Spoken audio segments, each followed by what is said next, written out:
31번. 착오로 인한 의사표시에 관한 설명 중 옳지 않은 것은 동기의 착오가 법률행위 내용의 중요 부분의 착오에 해당함을 이유로 표의자가 법률행위를 취소하려면 동기를 당의 의사표시의 내용으로 삼을 것을 상대방에 표시해야 돼요. 의사표시의 해석상 법률행위의 내용으로 되어 있다고 인정되면 충분하고, 계약서에 그런 거 관련 내용이 있다라고 저기가 되면 충분하고, 당사자들 사이에 별도로 그 동기를 의사표시의 내용으로 삼기로 하는 합의까지 이루어질 필요는 없다. 해석상 법률행위의 내용, 만약에 이거 안 되면 우리 이거 계약 해지하는 걸로 하자, 뭐 이런 게 이제 인정되면 충분하고, 별도로 동기를 의사표시의 내용, 그러니까 꼭 여기에 차고 뭐로 인해서 우리는 해제를 할 거야 라는 그 합의까지 이루어질 필요는 없다는 거죠. 그것도 되게 자주 나오는 거라, 2차에서도 자주 나오는 거라 통으로 외워야 됩니다.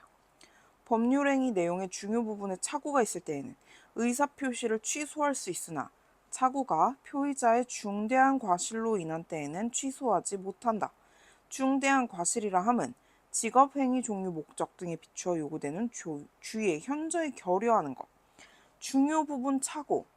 이 착오가 취소를 하려면은 그 중과실이 없어야 돼요. 중과실이면 조금만 신경 썼으면 알 수 있었던 거. 저 이거 매도자 이거 건물 살려는데 소유자가 이 사람인지 몰랐는데요? 이건 말이 안 되잖아요. 소유자가 누군지 당연히 등기 띠보고 샀어야지.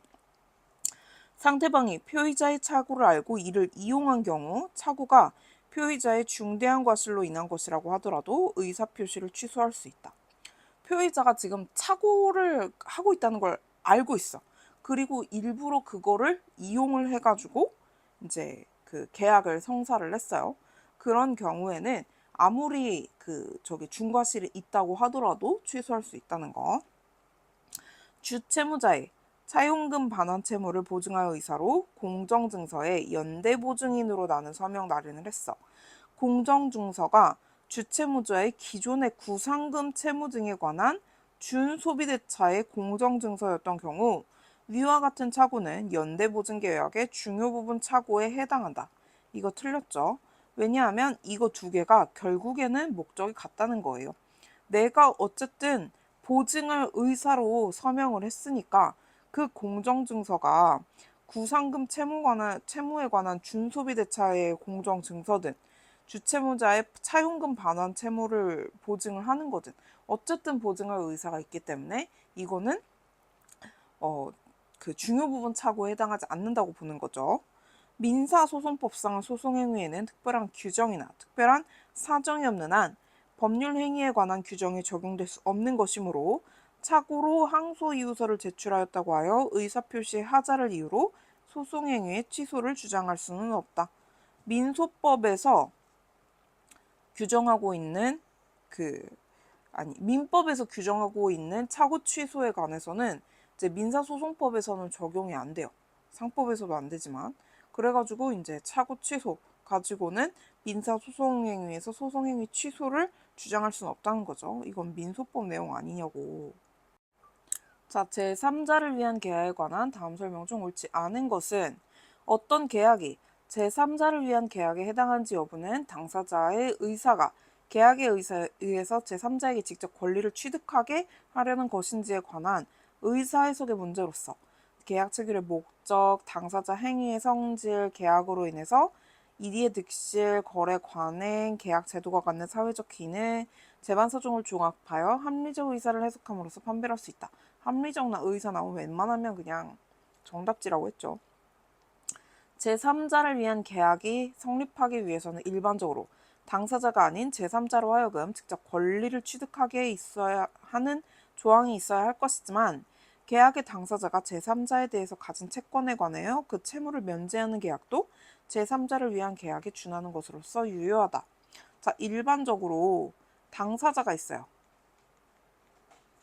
당사자가 있으면은 계약을 할 거란 말이죠. 근데 저기가 일반적으로 얘한테 이득이 가야 돼요. 직접 권리를 취득하게 하는 조항이 있어야 할 것이지만 내가 너한테 땅을 팔지만 돈은 얘한테 줘 라고 얘기를 하면 얘가 이제 돈을 준다거나 아니면은 내가 돈 줄 테니까 땅 쟤한테 줘. 뭐 이런 거. 일반적으로 직접 권리를 취득하게 하는 조항이 있어야 할 것이지만 제3자에 대하여 가진 채권에 관하여 그 채무를 면제하는 계약도 제3자를 위한 계약에 준하는 것으로서 유효하다. 그러니까 내가 채권을 가지고 있어. 채권에 관하여 채무를 면제하게 하는 계약도 제3자를 위한 계약에 준하는 것으로서 유효한 걸로. 낙약자는 요약자와 수익자 사이의 법률 관계에 기한 항변으로 수익자에게 대항하지 못하고 요약자도 요약자와 제3자 사이의 법률 관계의 부존재나 효력의 상실을 이유로 자신이 낙약자 사이의 법률 관계에 기하여 낙약자에게 부담하는 채무의 이행을 거부할 수 없다. 이것도 되게 자주 나오는 건데 낙약자가 있고 요약자가 있어요.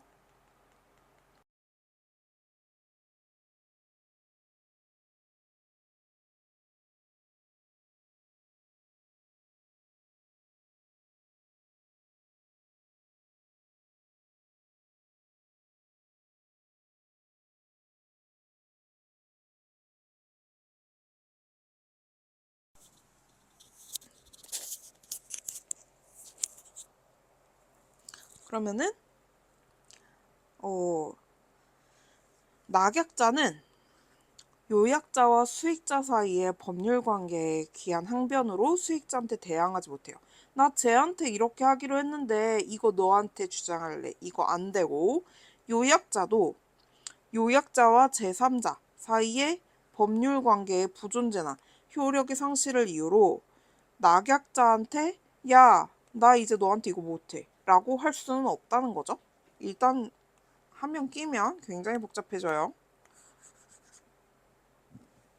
채무자와 인수인의 계약으로 체결되는 병존적 채무인수는 채권자로 하여금 인수인에 대하여 새로운 권리를 취득하게 함으로써 제3자를 위한 계약에 해당한다. 자, 병존적 채무인수는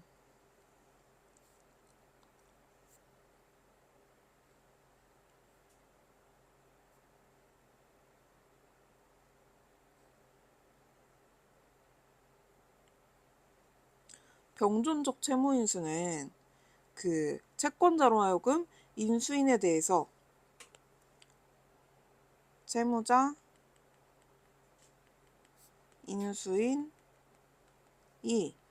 병존적 채무인수를 하기로 했어요. 그러면은 채권자가 있을 거잖아요. 그러면은 이 사람은 이제 얘한테도 돈 달라고 얘기를 할 수가 있죠. 그러니까 권리를 새로 취득을 한 거란 말이죠. 그래서 이거는 제3자 계약에 해당합니다.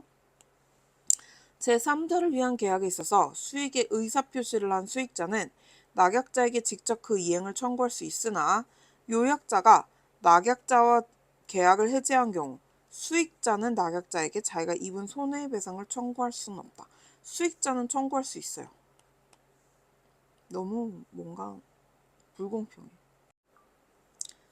자, 변제에 관한 다음 설명 중 옳지 않은 것은 채무 담보 목적의 가등기가 경료되어 있는 부동산을 취득하여 소유권 이전 등기 청구권을 취득한 자가 등기를 경료하지 못하던 중에 채권자가 청산 절차를 거치지 아니하고 가등기에 기해서 본등기를 경료하였다면 부동산 소유자에 대한 소유권 이전 등기 청구권을 보전하기 위하여 소유자를 대위하여 위채무를 변제할 법률상의 권한이 있는 이해관계 있는 제3자에 해당한다.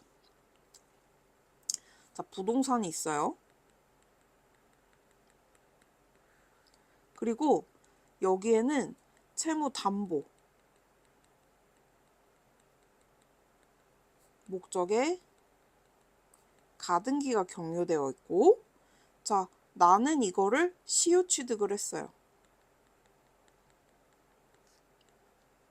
그 등기를 근데 아직 등기를 안 했단 말이죠. 근데 채권자가 청산 절차를 거치지 아니하고 가등기에 대해서 이거 본등기를 해버린 거야. 그는 부동산 소유자에 대한 소유권 이전 등기 청구권. 어쨌든 나는 시효 취득했으니까 소유권 이전 등기 청구권이 있잖아요. 보존하기 위하여 위 소유자를 대위하여 채권자에게 위채무를 변제할 법률상의 권한이 있어 이해관계에 있는 제3자에 해당한다. 그쵸? 나는 이거를 대위에서 돈을 갚으면 권한이 있는 이해관계의 제3자 맞죠? 더워서 그런가 말이 안 나오네. 확정 판결에 대한 청구 이의 사유는 확정 판결의 변론 종결 후에 생긴 것이어야 하므로 확정 판결의 변론 종결 전에 이루어진 일부 이행을 채권자가 변론 종결 후 수령함으로써 변제 효력이 발생한 경우 한도 내에서도 청구 이의 사유는 될 수 없다. 이거 틀렸죠? 자, 확정 판결이 있고 내가 여기에 대해서 청구 이의를 하고 싶어. 그러면은 변론 종결이 있고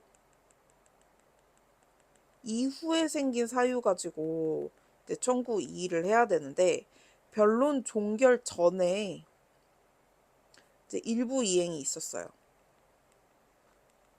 그리고 채권자가 이 이후에 이걸 수령을 했어요. 그러면은 이게 수령을 이때 했으니까 그 변제 효력도 이때 발생하겠죠? 그러니까 그 한도 내에서 청구 이의 사유가 될 수가 당연히 있겠죠?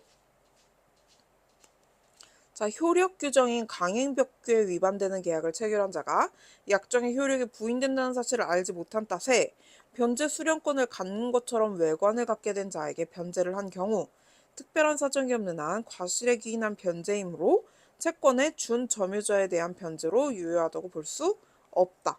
자, 이거는 강행법규에 위반되는 계약을 했어요. 근데 약정의 효력이 부인된다. 이게 무효라는 걸 몰랐어. 그래서 이거에 대해서 채권자라고 생각하는 사람한테 돈을 갚은 거예요. 근데 이거는 지금 진짜 채권자가 아니잖아요. 과실에 기인한 변제임으로써 준점유자에 대한 변제로서 유효하다고 볼 수 없다. 왜? 이거 자체가 무효니까. 채무자 을 채무자가 제3채무자에 대하여 가지고 있던 채권에 관하여 제3자 앞으로 대항력 있는 채권 양도가 이루어진 후 을이 병의 정의 승낙 없이 임의로 병에게 채권 양도 철회의 통지를 한 상태에서 을에 대한 채권자가 위 채권에 대하여 채권 압류 및 정부 명령을 받고 갑이 제기한 전부금 소송에서 병이 패소 판결을 받고 갑에게 그 금원을 지급한 경우 법률 전문가가 아닌 병이 갑이 유효하게 채권을 전부받은 채권자인 것으로 오인한 데 대해서 과실이 있다고 볼 수 없으므로 병의 갑에 대한 변제는 채권의 준 점유자의 변제로서 유효하다. 왜 이렇게 사람이 많이 나와? 자, 을 채무자예요. 자, 그리고 병 제3채무자가 있었어요. 그러니까 얘한테는 지금 채권을 가지고 있는 거죠. 채권에 관하여 양도를 했어요.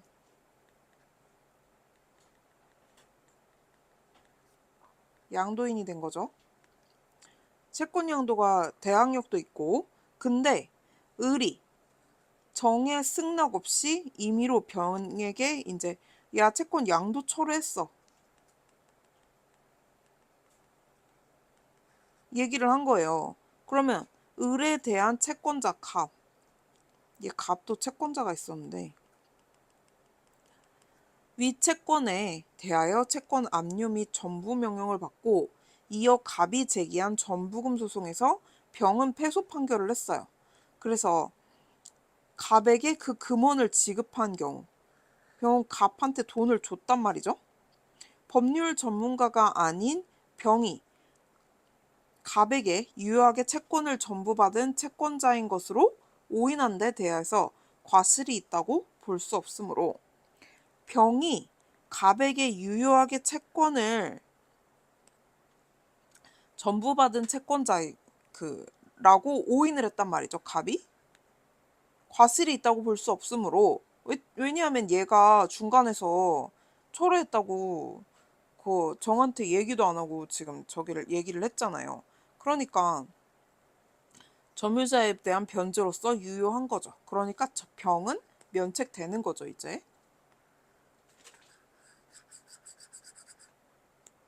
자, 채무자는 변제 제공이 있는 때로부터 채무불이행의 책임을 면하지만 금전채무의 경우 현실 제공은 특별한 사정이 없는 한 채권자가 급부를 즉시 수령할 수 있는 상태에 있어야만 인정될 수 있다. 채무 내용에 쫓은 급부 내용을 하면서도 급부를 즉시 수령하기 어려운 장애 요인을 형성 유지한 경우에는 현실 제공이 있다고 할 수 없다. 만약에 돈을 어디 있다고 말을 하면서 뭐 되게 찾아가기 어렵게 만들어놨다. 뭐 이런 경우에는 현실 제공이 있다고 볼 수는 없겠죠? 자, 옳지 않은 거 모두 고르는 건데요. 준소비대차는 소비대차에 의하지 아니하고 금전 기타 대체물을 지급할 의무가 있는 경우에 당사자가 그 목적물을 소비대차의 목적물로 할 것을 약정함으로써 당사자 사이에 소비대차의 효력이 생기는 것을 말하는 것이므로 준소비대차의 계약의 당사자는 반드시 기초가 되는 기존 채무의 당사자일 필요는 없다. 무조건 기존 채무의 당사자여야 해요. 자, 소비대차는 어쨌든 금전 기타 대체물을 지급할 의무가 있는 경우 목적물을 소비대차의 목적물로 할 것을 약정함으로써 생기는 거니까 기본 계약이 결국 기존 계약이 있어야 될 거 아니에요. 그러니까 당사자가 달라지면 안 되겠죠. 임대차 종료로 인한 임차인의 원성 회복 의무에는 임차인이 사용하고 있던 부동산의 점유를 임대인에게 이전하는 것은 물론 임대인이 임대 당시 부동산 용도에 맞게 다시 사용할 수 있도록 협력할 의무도 포함한다고 할 것이므로 승낙을 받은 제3자가 임차 건물 부분에서 영업허가를 받는 데 방해되지 않도록 임차 건물 부분에서 폐업 신고 절차를 이행할 의무가 있다. 폐업을 해야 그 사람 뒷사람이 들어와가지고 영업 신고를 할 거 아니에요. 그러니까 바로바로 이거 해줄 의무가 있다는 거죠. 자, 임차인이 임차물을 전대하여 임대차 기간 및 전대차 기간이 모두 만료된 경우 전대차가 임대인의 동의를 얻은 여부와 상관없이 전차인에 대해서 소유권에 기한 반환 청구권을 터잡아 직접 반환해 줄 것을 요구할 수 있고 전차인으로서도 임대인에게 직접 명도함으로써 임차인에 대한 목적물 명도 의무를 면한다. 그러니까 임대인, 임차인, 전차인 이렇게 있는데 원래 얘가 얘한테 임대하고 얘가 얘한테 다시 임대하는 거잖아요. 근데 다 끝났어. 이제 기간이 끝났어요. 종료가 됐어.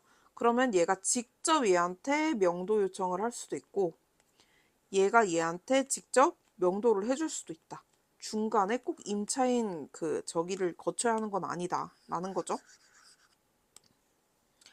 제작물 공급 계약의 당사자들이 보수의 지급 시기에 관하여 수급인이 공급한 목적물을 도급인이 검사하여 합격하면 도급인은 그 수급인에게 보수를 지급한다 라는 내용으로 한 약정은 법률행위 효력의 발생을 장래의 불확실성 사실의 성부에 의존하게 하는 부관인 조건이며 순수 수의 조건에 해당한다. 이거 아니에요.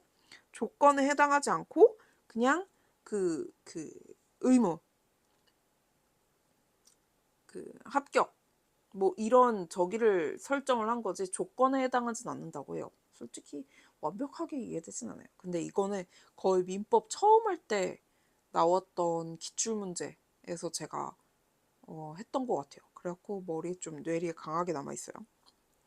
공사 도급 계약에서 선급금을 지급한 후 계약이 해제 또는 해지되는 등의 사유로 수급인이 도중에 선급금을 반환하여야 할 사유가 발생했다면 별도의 상계 의사 표시 없이도 그때까지 기선고에 해당하는 공사 대금 중 미지급액은 선급금으로 충당되고 도급인은 나머지 공사 대금이 있는 경우 그 금액에 한하여 지급할 의무를 부담하게 된다. 여기에 상계 의사 표시 없이도 기성고.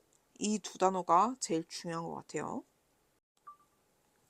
자, 물권적 청구권에 관한 설명 중 옳지 않은 것은 소유자가 제3자에 대하여 목적물을 소유권에 이전하기로 하는 매매, 증여, 교환, 기타의 채권 계약을 체결하는 것만에 의해서는 소유권에 어떠한 물권적 제한을 받지 아니하여서 다른 특별한 사정이 없는 한 소유물을 여전히 유효하게 달리 처분할 수 있고 소유물에 대한 방해 등 배제할 수 있는 213조 14조의 물권적 청구권을 가진다. 자, 채권 계약을 체결하는 것만에 의해서 물권적 제약을 받진 않는다는 거죠. 그러니까 소유물을 여전히 유주하게 달리 처분할 수도 있고 소유물에 대한 방해 등을 배제할 수도 있고 계약만 체결한 걸로는 아직 완료가 되지 않았잖아요. 계약이 완료가 되지 않았기 때문에 채권 계약을 하고 그래서 이중매매를 해도 그거는 적법하다는 거죠. 자신의 토지에 폐기물을 매립하거나 토양을 오염시켜 토지를 유통시킨 경우 타인의 토지에 그러한 행위를 하여 토지가 유통된 경우 행위자가 폐기물을 매립한 자 또는 토양 오염을 유발시킨 자라는 이유만으로 직접적인 거래관계가 없는 토지의 전전 매수인에 대한 폐기물 처리 비용, 오염 정화 비용 상당의 손해에 관한 불법 행위 책임을 부담한다고 볼 수는 없다. 불법 행위는 맞아요. 이거 2016년인가? 판례로 중요하다고 이혁준 쌤이 엄청 강조하셔가지고 아직도 기억하는데 이게 214조에 기한 방해배제 청구권 이거는 안 되지만 불법 행위는 충분히 이제 하자 책임이죠. 불법 행위는 충분히 성립한다고 엄청나게 강조하셨습니다.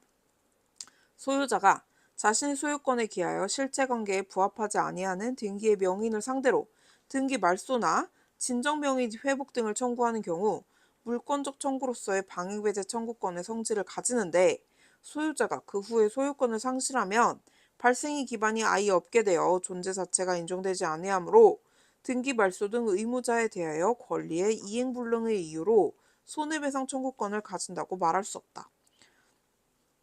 소유자가 등기 명의인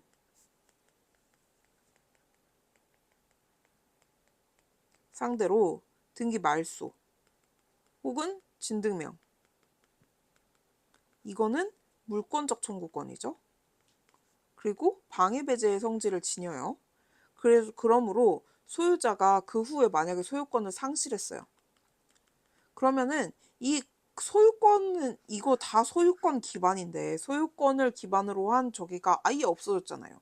그래서 존재 자체가 인정되지 아니하므로 권리의 이행불능을 이유로 손해배상 청구권을 가진다고 당연히 말할 수 없겠죠. 이게 없는데 손해배상 청구를 어떻게 해?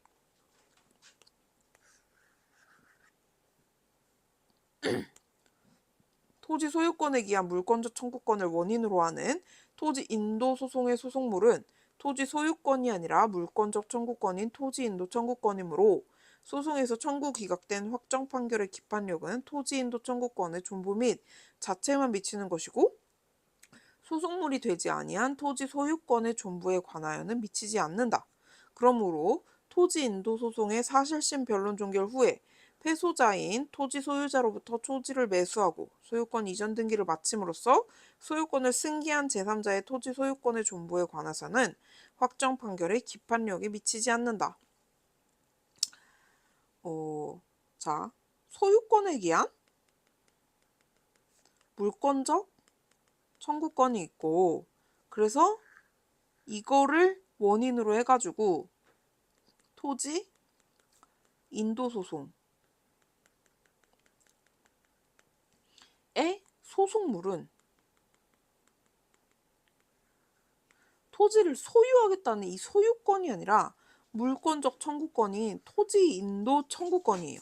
그 소송에서 만약에 청구가 기각됐어.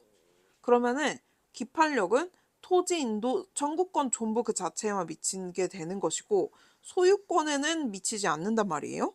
그러므로 토지 인도 소송의 사실심 변론 종결 후에 패소자인 토지 소유자로부터 토지를 매수하고 소유권 이전 등기를 마침으로써 소유권을 승계한 제3자의 토지 소유권 존부에 관해서는 확정 판결의 기판력이 당연히 미치지 않죠. 왜냐하면 소송물 자체가 다르니까. 소유권이냐, 토지 인도 소송 청구권이냐, 토지 인도 청구권이냐 라는 걸로 아예 다르니까 소송물에 대해서도 민사소송법에서 나오고, 그리고 그 이런 거 기판력 또 민사소송법에서 나오는 거죠. 이럴 거면 민소법을 같이 하라고. 상속인은 피상속인의 일신에 전속한 것이 아닌 한 상속이 개시된 때로부터 피상속인의 재산에 관한 포괄적 권리, 의무를 승계하므로 피상속인이 사망 전에 그 소유 토지를 일반 공중에 이용해 제공하여 독점적 배타적 사용 수익권을 포기한 것으로 볼 수 있고, 상속재산에 해당하는 경우 사망 후 상속인의 독점적 배타적 사용 수익권의 행사 역시 제한된다고 보아야 한다. 일신에 전속한 것이 아닌 한 어쨌든 내가 토지를 상속을 받았는데 이게 그 공중에 그 이용의 제공을 해가지고 독점적인 걸 포기를 했어요. 사용수익권을 포기를 했어요. 그래서 이걸 내가 저기를 받았어요. 상속을 받았어요. 그렇다고 해가지고 독점적인 사용수익권이 갑자기 생긴다는 건 아니라는 거죠. 나도 역시 배타적인 사용수익권이 제한되고, 이걸 길로 이제 공중에 제공을 했으면 계속 길로 써야 된다 이 말이겠죠.